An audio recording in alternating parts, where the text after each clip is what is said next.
I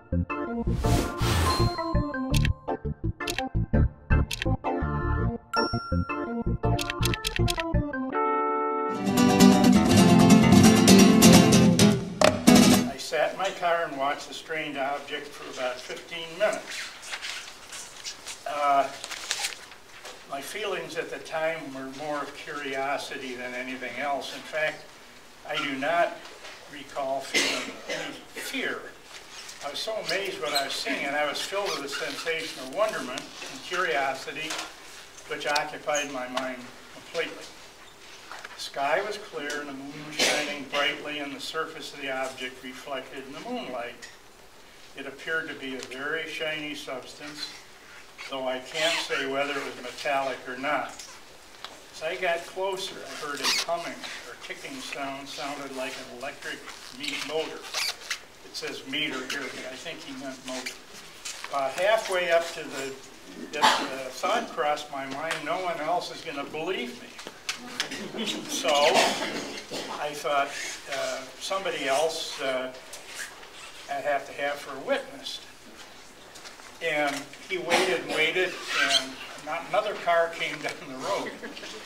So he stopped, returned to his car, and drove home to get his wife. Though he made a hurried trip when he got back to the field, 20 minutes later the object was gone. Next morning, Mrs. Moore phoned the sheriff and reported the incident. Since Moore had been reluctant to report it, he was subsequently interviewed by Sheriff Lewis A., as we called him, Lefty, Robusky, Geauga County civil offense officials, newsmen, and others. Kenneth Locke, who was the Lake County Civil Defense Director, led an investigating party to the site of the report next day.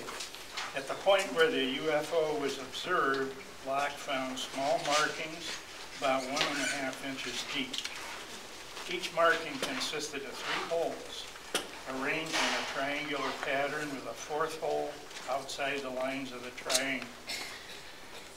NICAP advisor Ralph Maher, then associated with the news department at station KYW, which is now WKYC, made a plaster cast of one of the set of holes. The cast was turned over to Richard Gray, research physicist at Case Institute of Technology, for examination. It was reported the marking could have been made by a very heavy type of tripod.